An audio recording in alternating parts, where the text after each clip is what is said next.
Hey guys, welcome back to my channel. আমরা এখন করব শাক ভাজা। শাক ভাজা করার জন্য দিয়ে দিলাম তেল দেওয়ার পর দিয়ে দিলাম পেঁয়াজ দেওয়ার পর দিয়ে দিলাম শুকনো লঙ্কা। তারপর অল্প কিছু পেঁয়াজগুলো দিয়ে দিলাম। দেওয়ার পর কিছুক্ষণ নাড়াচাড়া করে নাড়াচাড়া ভালো করে করতে পারে যতক্ষণ না পেঁয়াজটা বাদামি কালার।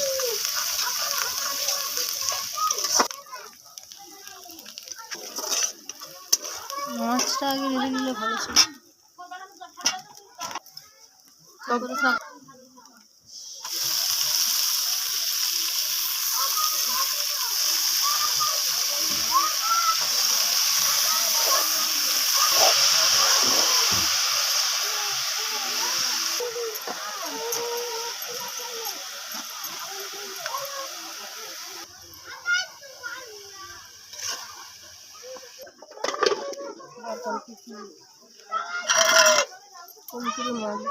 বেলানো